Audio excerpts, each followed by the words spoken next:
Hello, ladies and gentlemen. This is Rage H, and welcome to the new game called Mini Metro.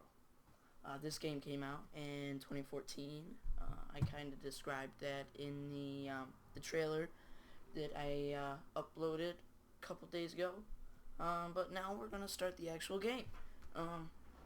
So I've kind of been holding off on it because you couldn't really save it to anywhere. But I opened it up today and you can save it to the Steam cloud. So we're gonna try that and see what it does. But yeah, let's get going. Okay, so I think we're gonna play. We've played in New York City and we've played in Paris.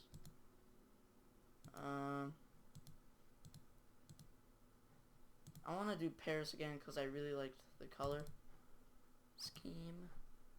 So we're gonna do Paris. Alright. So this game is relatively easy to figure out.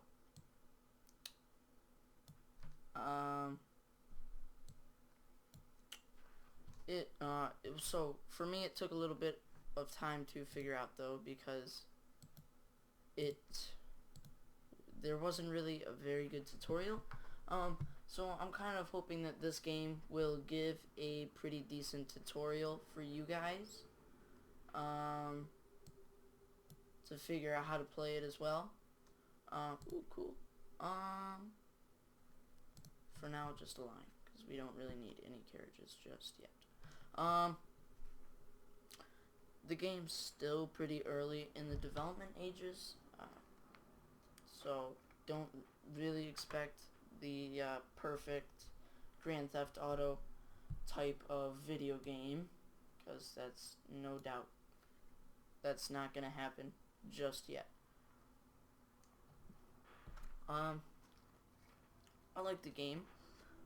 Mini Metro is a game about delivering passengers from one metro to the next.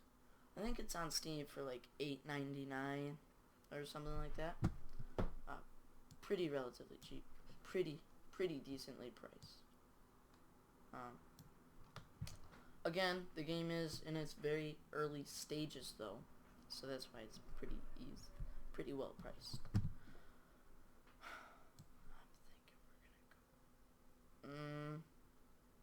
No, we're not. Oh, guac. There we go. Okay.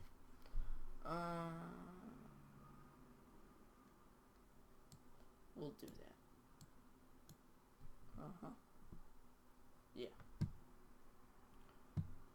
And then we'll put our next either a locomotive or carriage on the olive green. Anyways, so how are you guys? I am just fantastic. High school is almost over for me. The only thing that I have left are my regents for biology and algebra. I'm a freshman at the moment, so I'm pretty excited to get those out of the way and start enjoying my summer vacation. I got a new keyboard as well. So my last keyboard, oh, there we go. Attaboy. Ooh.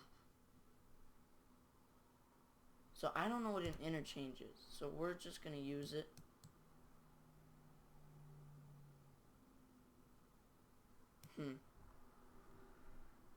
Yeah, I don't know what that does. Okay, right there.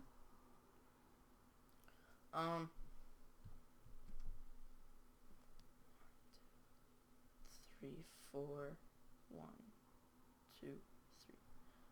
Yeah.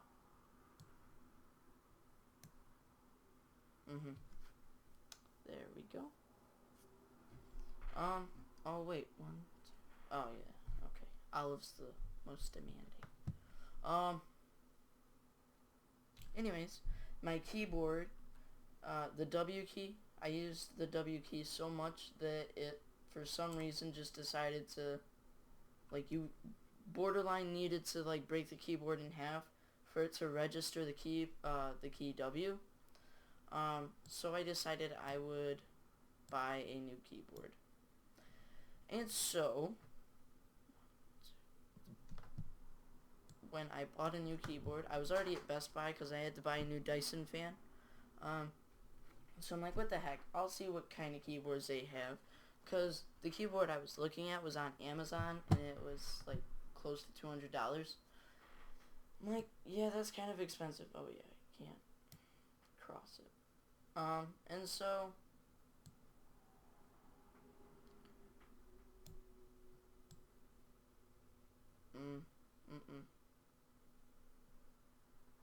And so it was kind of just going to cost a lot, and I didn't quite want to do that. And so I looked at Best Buy, and I found a Razer Chroma Tournament Edition, I think, for like $140 or $160. And I opened it up, expecting that it'd just be like an average Joe keyboard that changes color. And I got this cool little carrying case with it. And I've got it in my hand right now. And it is the coolest thing ever. I bought the protection plan on it because I wasn't sure.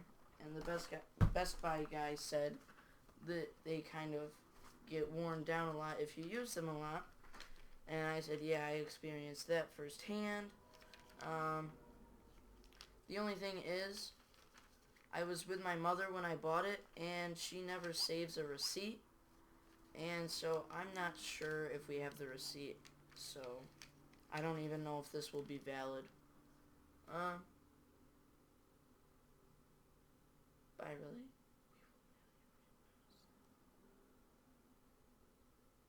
Oh, okay, I see. It's the Geek Squad Protection, and it's for 2 years, I think.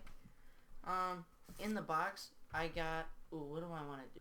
What do I want to do?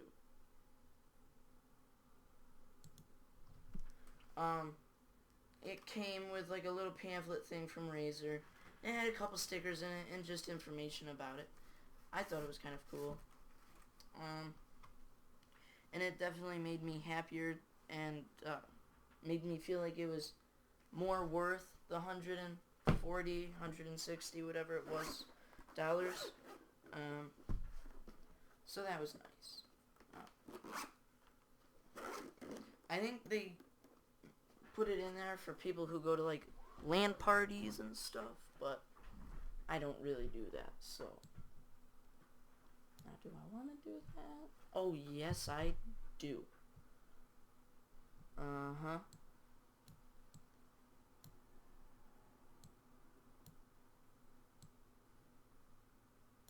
Mm-hmm. Yeah. Mm-hmm.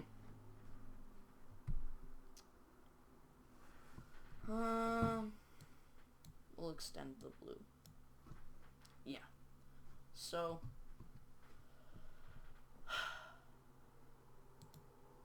Okay, it is locked. Wonder what that... Oh, I see. I want that locked.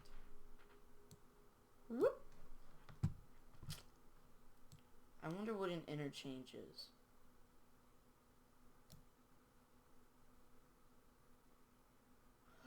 Oh, rad! Okay, so it's like a hub and it just bypasses it and makes it... Okay, cool. Very cool. And it still drops people off.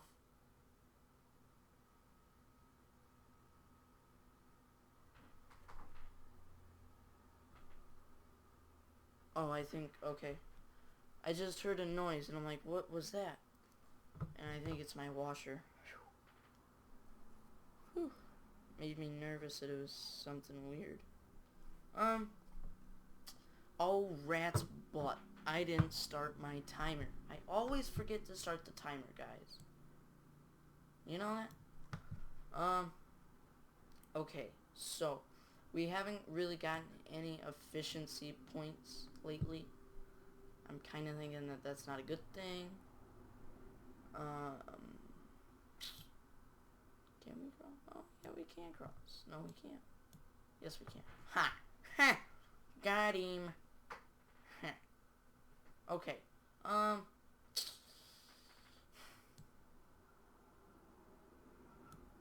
You can't do that. Almost because it's already an olive hub. And we can't do that because that intersects it. Decisions, guys.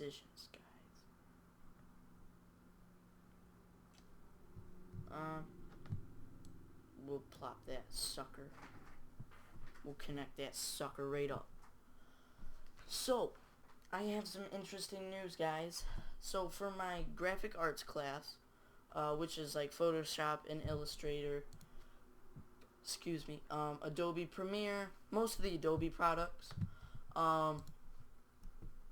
we had to use Adobe Premiere for our final project, right? And my teacher called it a memory video. And this memory video had to be about our year in high school. Well, not just our year in high school, like our overall 2014-2015 year. And so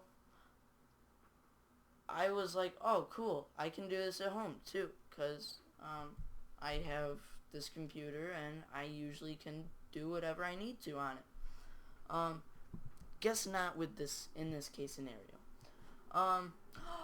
Oh, rats! I have to call Microsoft today, to make sure that Windows 8 is 64-bit.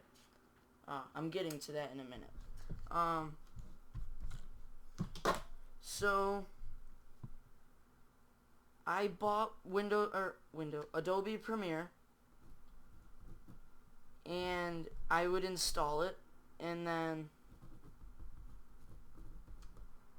it would just vanish from my computer and act like I never installed it. And I was like, what the heck?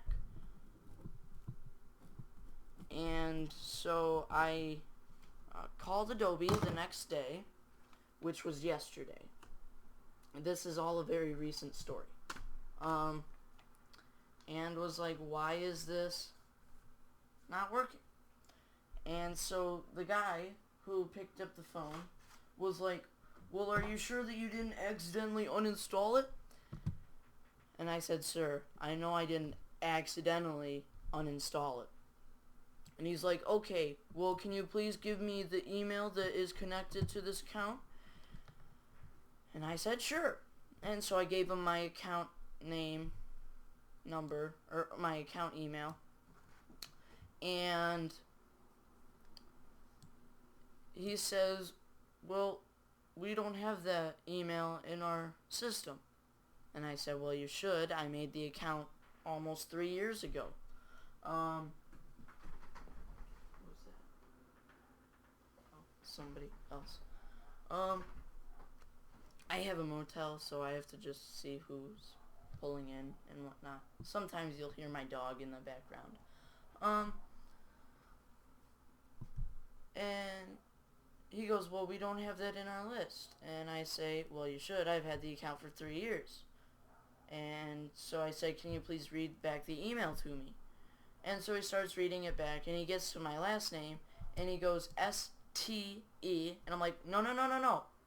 It's not T, it's P as in Peter. And he goes, P as in Peter? And I go, yes, P as in Peter. The guy goes, oh. And so he goes, yep, we found you. And I go, thank you. And so he's carrying on, and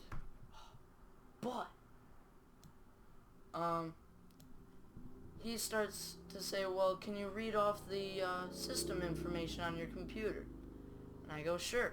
DM overclocked, 8 gigabytes of RAM, 2 terabytes of storage, NVIDIA GTX 750 graphics card. And then he stops me and goes, what's the what version of Windows 7? And I go, it's the Home Premium 32-bit. Because when I bought it, I was feeling cheap, and I wanted to I wanted to spend $4 less and buy the 32-bit version. And he goes, well, there's your problem right there. You need the 64-bit to run Adobe Premiere. And I go, oh, well, thank you. It would have been nice if you guys made that easier to find, because in my graphics art class, I told my teacher, because she was trying to help me with it, I told my teacher about it, and so we spent 15 minutes trying to find the system requirements. It's very hard to find stuff on Adobe's website. They make it very hard to use, which makes me very frustrated with Adobe. Because their website, if you remember, used to be very easy to use, like 3 years ago. So that kind of made me a little frustrated with them. Another reason why I wanted Adobe Premiere was so that I could do video editing. So these videos are going to be kind of unedited for a couple days at least. I'm trying to hope that I can get Windows 8 on my computer, the download version, tonight. Okay, they're going out. So that, I can edit videos.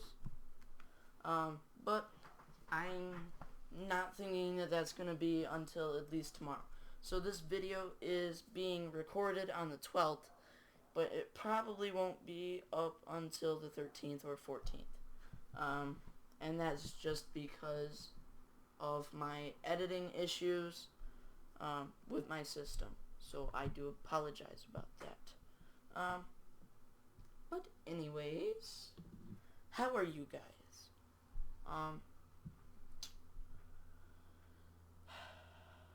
I can't remember what city we're in. I want to say we're in Berlin. The city is starting to really boom in the metros. Oh, no. That'll work.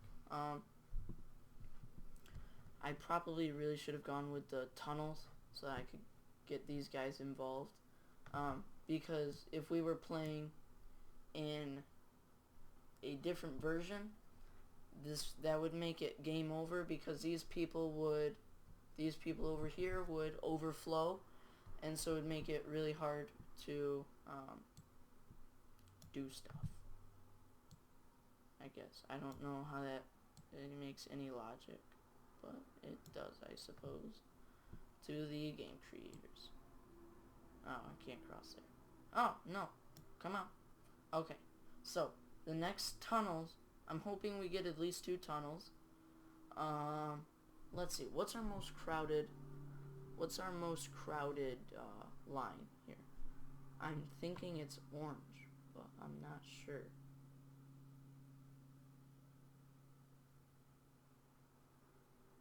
It's definitely orange. Okay.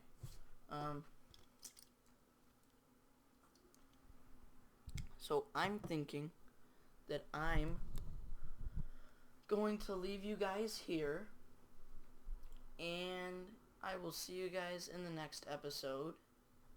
So, thank you for watching, and I will see you guys on the flip side. Don't forget to like and subscribe.